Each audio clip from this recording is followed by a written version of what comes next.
Ете така. А сега да ја отвориме и првата исто така тема во студиото, која што ја најавивме во Македонија на утро, нов предлог закон за сајбер безбедност до крајот на месецов. Се очекува да ја помине владината седница. На оваа тема ќе разговараме во продолжение, но пред тоа да погледнеме и што мислат граѓаните и каков одговор дадоа на колешката Тијана Петреска на прашањето дали се чувствуваат безбедни во онлайн просторот. Во ова модерно време на дигитална ера, се почесто објавуваме информации, но колку всушност од тие наши лични приватни информации и податоци, ние треба да ги споделуваме со секој кој што има пристап до интернетот. Дали користите социјални мрежи? Да. Да, стално. Користам, да. Да. Социјални мрежи, понекогаш. Колку од твојата приватност всушност споделуваш на социјалните мрежи? Многу малце. Скоро не знам. Не споделувам многу.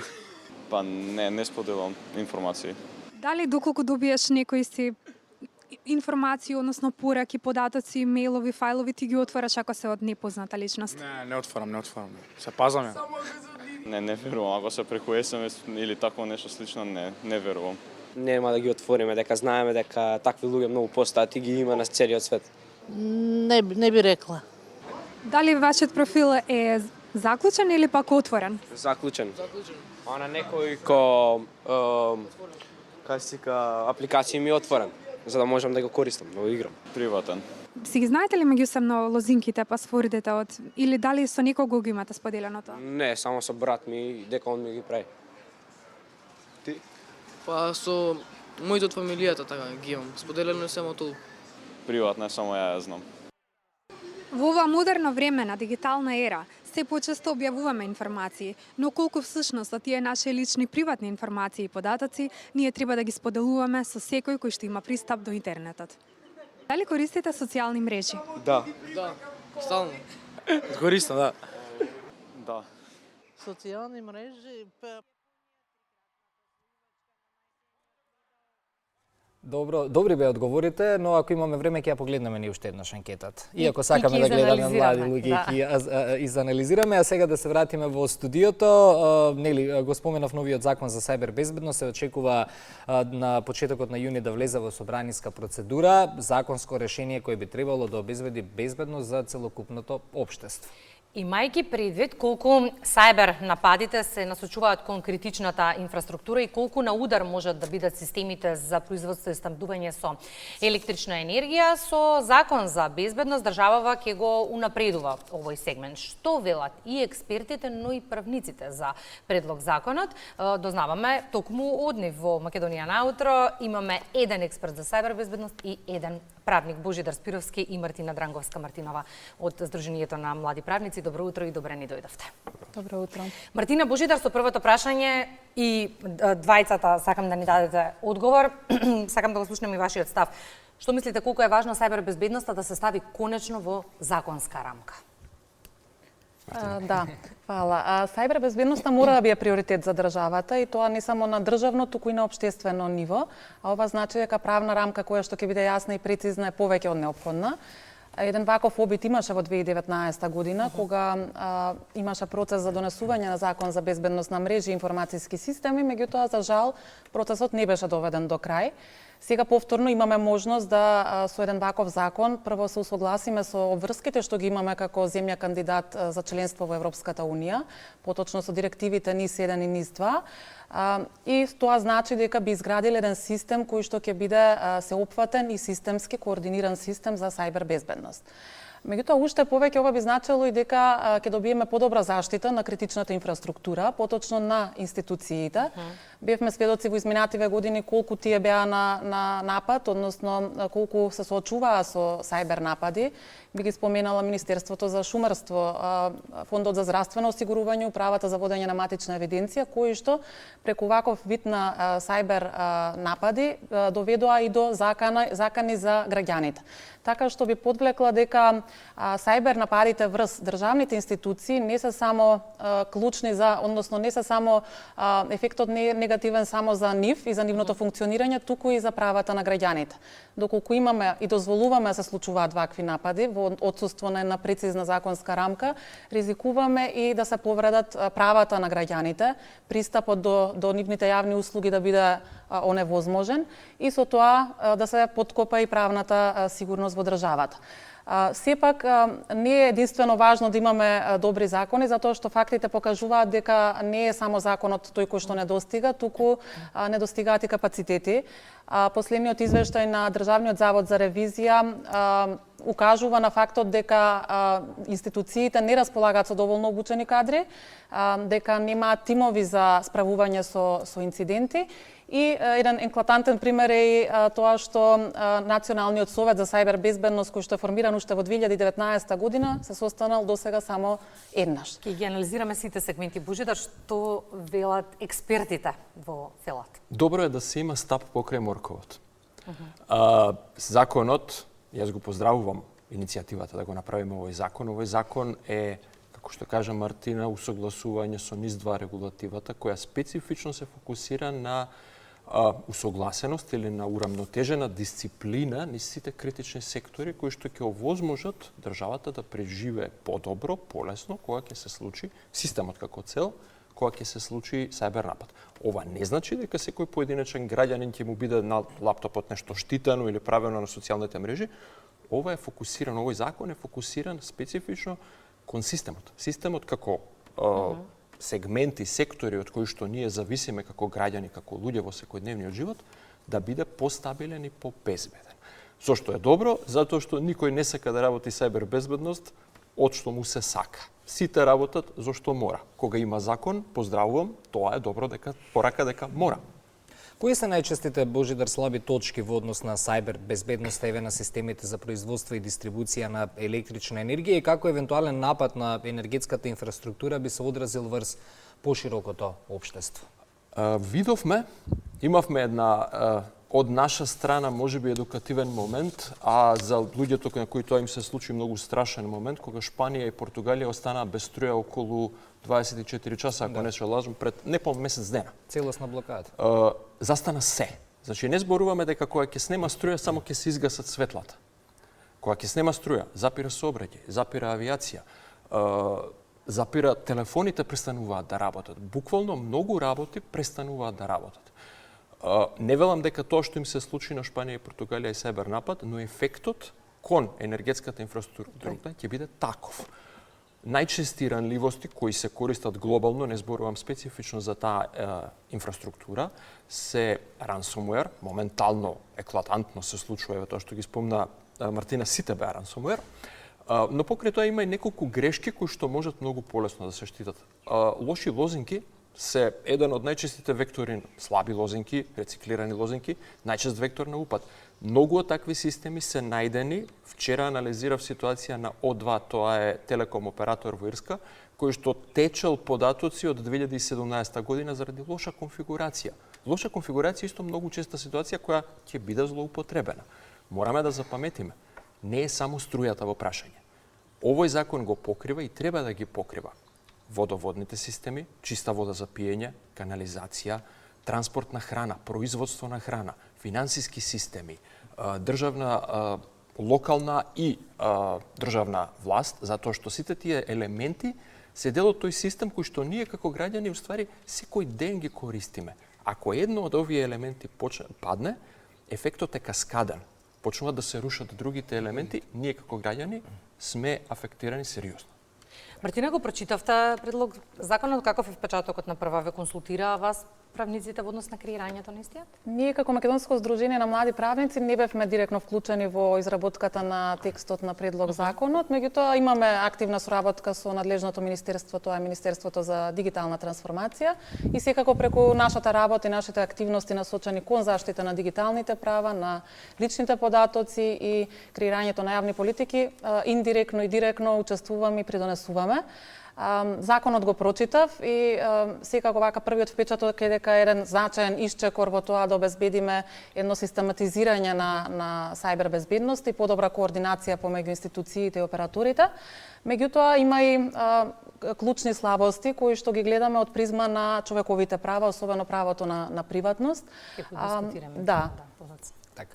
Сега, дали е тоа се или имаме да додадеме уште нешто? Ќе го дискутираме реков одговор? подоцна правото на приватност, да. Божидар, добро, сега граѓаните и со право, нели, велат и за овој закон како и за останатите, не ни треба само на хартија, тоа треба да се примени и во пракса и слично. Затоа следствено на ова и прашањето колку домашниот систем во моментов е подготвен и има ли капацитет исто така да се справи со хибридни закани? Еве, ние ќе си имаме закон, но самата реализација бара подготвеност, капацитет. Бара време. Бара време. Значи, да бидеме јасни и искрени пред сите нас самите, тоа што ќе се донесе закон, кој што уште е не влезен во собраниска процедура, не значи дека кога законот ќе биде донесен и ќе се објави во службен весник, магично се ќе се среди. Далеко од тоа. Има сектори во оваа држава кои што се дел од овој закон, кои потпаѓаат по овој закон, специфично финансискиот сектор, делом телекомуникацијскиот сектор и некои други, кои се веќе многу напред, кои најголем дел од овие контроли веќе ги имаат воспоставено, затоа што имало друг стап, односно друг закон и друга регулатива која нив ги притиснал тоа да го направат. Остатокот од овие сектори ќе имаат работа, ќе имаат многу работа. Во моментот колку се спремни, ќе можат да кажат само системите за управување со кризи, зошто ова го велам, ќе се навратам на оно што го кажав пред малку, каскада е. Замислете еве за граѓаните кои се помлада генерација, јас сум постара генерација, се сеќавам кога немаше струја. Кога имаше испади на електрична енергија во Скопје, снемува струја. Во тој момент снемува вода над 5 кат во сите згради во Скопје. Снемува парно во истиот момент. Се поставува прашањето дали е лето или зимо, дали има грејење или има ладење, бидејќи престанува во истиот момент. Ако 10 часа нема, од прилика 10 часа нема струја, мобилната телефонија ќе престане да работи, бидејќи сите базни станици имаат батерија, ама тие батерии имаат ограничен капацитет. По 24 часа, кај ќе се чува смрзната храна? Како ќе се пече леб? Многу работи стануваат каскадно проблем. И овие елементи со еден ваков закон и со системот кој што треба да го изгради овој закон, ќе испливаат на површина, ќе бидат видливи преку целиот тој систем, преку сите тие организации и сектори што треба да кажат што треба да се направи. Нека е одговорот ќе имаме генератор или што и да е одговорот, ама сега предпоставката дека сите сме добри е само предпоставка. Ќе ни кажат кај сме и тоа е добрата вест во овој закон. Колку брзо ќе се согласиме, моја процена за основно ниво 2 години ќе ни требаат. И при тоа ќе треба многу работа. Хајде малку да го чипнеме моментот со личните податоци, Мартина, сега. Како се вклупува овој закон со постоечкиот за заштита на лични податоци? Како ќе се штитат доверливите информации на операторите со критичната инфраструктура, особено оние кои што ќе треба да соработуваат со државата, и од друга страна правили законот разлика помеѓу државна и приватна сопственост во однос на дефинирањето на критичната инфраструктура?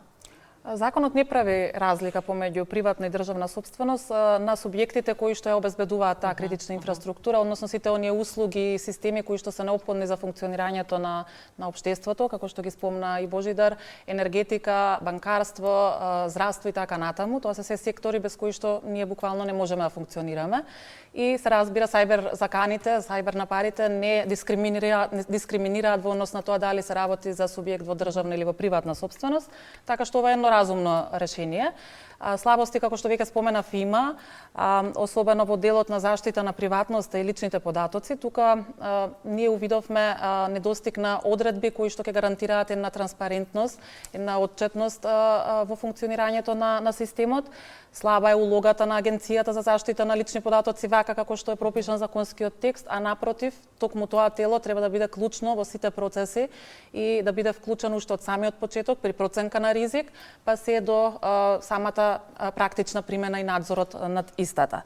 Така што би заклучила дека ни треба систем кој што покрај тоа што ќе се грижи за критичната инфраструктура, ќе води сметка и за правата на граѓаните, односно ќе се обиде да ги заштити, да не биде по цена на безбедност, односно по цена на личните права, односно човековите права, да се добие безбедност. Безбедноста сама по себе е ризик доколку не води сметка за човековите права, тука и правото на приватност. Во однос на доверливите податоци, тука постои загриженост во однос на тоа како ќе се споделуваат од страна на субјектите со државата. И тука постојат две крајности како опасност. Едната е дека можеби тоа ќе значи помал дотек на информации за јавноста, односно ограниченост на податоците до кои што може јавноста да дојде. А другата крајност е некое прекомерно следење и надзор од страна на државата, така што ова се вистински ризици на кои што треба да се внимава уште во законскиот текст, односно се превенира низ законски одредби, а понатаму се разбира во имплементацијата. Божидар, колку за сето ова што досега зборувавме ќе биде клучна координацијата и добрата комуникација меѓуинституционална? Суштинска. Целиот овој закон токму тоа го прави, односно тоа е духот на законот. Ќе видиме што ќе направи во реалноста законот. Но духот на законот е да обезбеди униформна комуникација и разбирање што се случува тука, таму и онаму, преку сите овие сектори и глобално помеѓу институциите кои што оперираат интернационално, бидејќи ние не живееме сами, ние не сме Македонија едно облаче од кое нема ништо околу нас. Ние сме дел од интернационален систем. Оваа комуникација е суштинска. Имаме линковско вклучување на оваа тема. Може да ја слушнеме колешката Вити од Прилеп, па ќе се вратиме на она што го дискутиравме. Иста ни е темата и исто е прашањето. Зошто ни е важно овие закони да ги гледаме како општествени, а не како политички? Затоа што клучна е заштитата не само на системот, тоа е во фокусот на законот, но и на индивидуалецот, на секој од нас посебно. Знаеме ли да го правиме како поединци тоа, Бети? Да, прашањето се отвора и постојано е актуелно, бидејќи сите сме на интернетот, колку сме безбедни, како да се заштитиме, кога комуницираме. Разговаравме со универзитетскиот професор Маријан Ангелески, чија специјалност електронското работење, тргување, кои се најголемите опасности, како граѓанинот да се заштити. И често знаеме, една од ситуациите кога станува збор, еве ги спомнавте личните податоци, знаеме да препратиме некому, за побрзо да завршиме работа, сликни ми ја личната карта или трансакцијска или било како, но треба да се внимава колку се безбедни тие комуникации. Разговаравме со професорот да го погледнеме разговорот и како тој ни одговори кои се главните опасности, како да се заштитиме како граѓани со сите податоци и приватност и сето тоа. Да погледнеме. Професор Ангелески, каква опасност не демне кога веќе се приклучуваме на интернет? Знаете како, живееме во едно така наречено дигитално информацијско општество, каде што неминовен е процесот на дигитализација и каде што дигитализацијата и дигиталната трансформација наметна еден нов начин и стил на функционирање и на живење. Се разбира, покрај ваквите придобивки демнат и голем број на закани, кои што колку повеќе сме свесни и колку повеќе знаеме за нив, толку повеќе можеме да ги надминеме и да ги менаџираме истите. 100% не можеме да се заштитиме, бидејќи во секој случај секојдневно се појавуваат нови закани, меѓутоа пак како што реков, колку повеќе знаеме, толку повеќе можеме да придонесеме во надминувањето на ваквите проблеми. Еве некои совети кои што би рекол се во функција на заштита и во функција на подобрување на безбедноста, на сајбер безбедноста, на податоците со кои што денес се неминовни во текот на реализацијата на ваквите дигитални активности. Потребно е да користиме лозинка на нашите платформи, на нашите имейл адреси и така натаму, која што е комплексна. Тоа е многу важно и особено лозинката да не ја чуваме непроменета поголем временски период. Значи, треба од време на време истата да ја променуваме. Второ, да не кликнуваме на линкови кои што доаѓаат од непроверени извори. Било тие да се дојдени линкови преку имейл адреса или пак преку процес на одредено пребарување на интернет, затоа што можат да не доведат до одредени локации каде што ќе не наведат да наведеме одредени информации кои што или податоци лични, кои што после тоа можат да бидат употребени во негативни цели.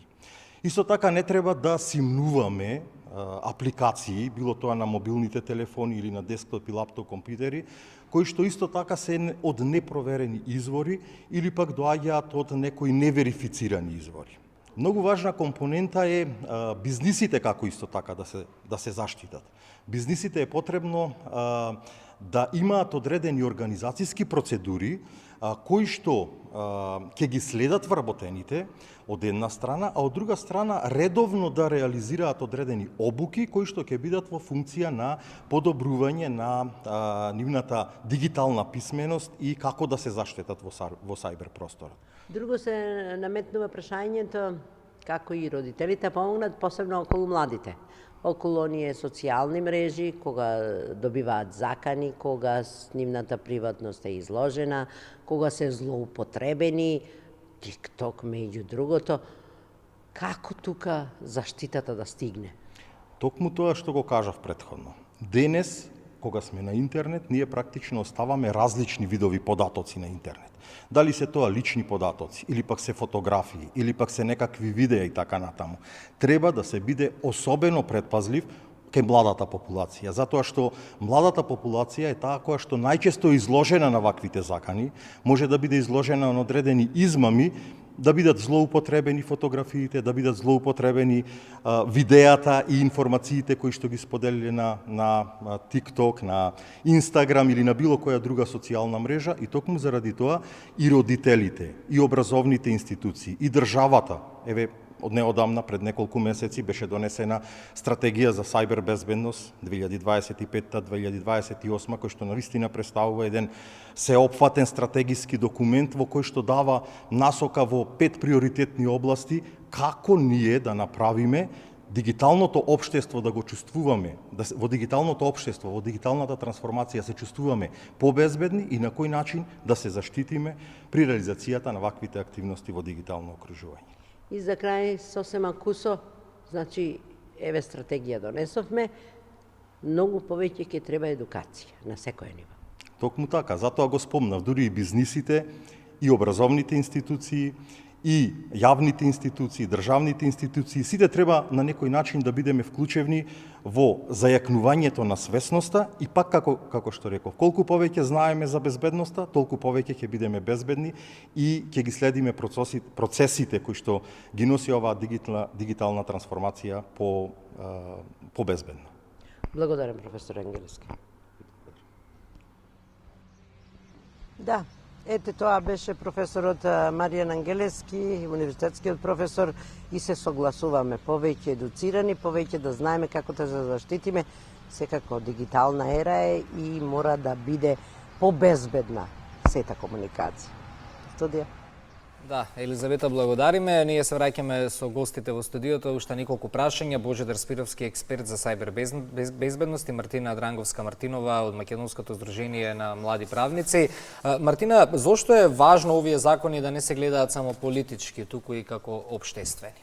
Апсолутно важно овие закони да не се гледаат само како политички, затоа што сајбер заканите не бираат страна и не е важно на која политичка партија или определба припаѓа граѓанинот. Така што од клучно значење за функционирањето на системот и на достапноста на сите услуги, правата на граѓаните е тоа да имаме правна рамка која што ќе го уреди ова прашање.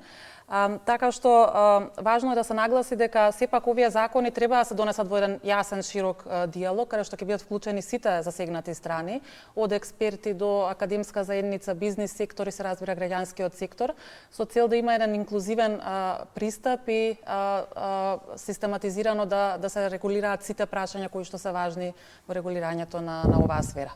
И Божидар, во текот на целиот разговор и од вас и од Мартина проверуваше моментот дека треба да се подготват капацитетите за да може да се спроведува во пракса и тоа нема да биде ниту лесно, ниту едноставно. Чекаме до крајот на месецот законот да помине владината процедура па да влезе во собраниска, тоа значи дека веќе однапред треба да се размислува во однос на спроведувањето на истиот во пракса. Што ни треба сега и веднаш во однос на капацитети за да може да се спроведува во пракса? Залудно го имаме на хартија ако не можеме да го видиме и практично. Сега и веднаш ни треба волјата, континуираната волја на луѓето кои ќе ги носат одлуките во сите овие сектори. Имплементацијата, како што кажав, ќе трае. Нема да биде лесно ова да се сработи.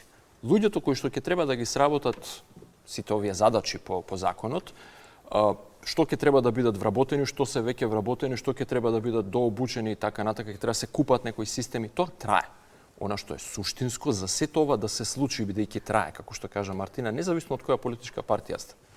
Вие сакате струја, сакате вода, сакате да јадете, сакате здравство и сакате да платите со вашите пари. Тоа подразбира дека оваа дисциплина на имплементација на овој закон мора да трае со години и да не зависи од тоа кој е сега директор, кој е министер, кој е менаџер. Сите директори, министри, менаџери кои што се сега тука и кои ќе дојдат, ќе мора дисциплинирано да ја дадат сета своја директна поддршка како врв на компанијата за да почне и да продолжи да се применува ова. Без оваа суштинска сега веднаш дисциплина, ништо нема да направиме. По 2 години ќе седиме и ќе зборуваме зошто не е применет законот. И за крајот, какви се очекувањата во однос на заштитата во пракса, дали ни е потребно проширување во однос на заштита на поединецот? Очекувањата се токму овие, една доследна, а не селективна примена на законот, да бидеме осигурани дека институциите ќе си работат работата, навремено ќе реагираат на проблеми, ќе ги заштитуваат правата на граѓаните и ќе овозможуваат пристап до јавните услуги дури во кризни ситуации. Да, се согласувам дека ни треба посилна заштита и на поединецот, можеби не во рамките на овој закон, меѓутоа неопходно е да се прошири правната рамка, особено казнено-правната заштита, со оглед на тоа дека и поединците се на удар, односно се почесто еве кај нас доаѓаат луѓе кои што на разен начин биле измамени, нивните фотографии или други лични податоци биле злоупотребени по пат на интернет. Се популарно е и вештачката интелигенција преку која што се создаваат лажни материјали со кои понатаму се вршат разни злоупотреби. Од тука проширување на правната рамка и во контекст на заштита на поединецот е неопходна. И би ја споменала секако и јавната свест и едукација. Министерството за дигитална трансформација веќе најавува некои јавни кампањи во тек и формирање на национален центар за побезбеден интернет, кој што ќе се грижи токму за дигиталните права на најмладите. Тоа е се за поздравување, меѓутоа неопходно исто така и сајбербезбедноста се вклучи интегрирано во образованието од основно и средно образование преку едукација и на јавната администрација и се разбира формирање на нови специјализирани програми за сајбербезбедност и на универзитетите. Само на тој начин би имале еден навистина сеопфатен пристап кон ова прашање. Божидар, ќе се задржам на моментот едукација. Не знам колку пати сме имале гостување во утринската токму на тема едукација за најразлични облици на сајбер закани. Имате впечаток дека даваат ефект? Да. Добро. Не сме зборувале за ова. Па нема одамна, ја сакам Кристина во поштенско сандаче. Немаме веќе тие колку малку се пошегував, меѓутоа колку повеќе зборувавме за тие, на пример, измами што беа порано актуелни, се сеќавам за тоа ни дојдовте дури 2 пати гостувавме и некако не само поради гостувањата тука, поради целото тоа што јавноста го зборуваше тогаш, имавме ефекти, се виде. Овие разговори се корисни, се додека ја држиме јавноста свесна, ќе имаат корист. Затоа ќе зборуваме гласно. Ви благодариме многу за гостувањето во утринската програма и појаснувањето во однос на новиот закон. Благодарам. Дел од програмската понуда на вашиот јавен сервис и потоа на тема планинарење и планини.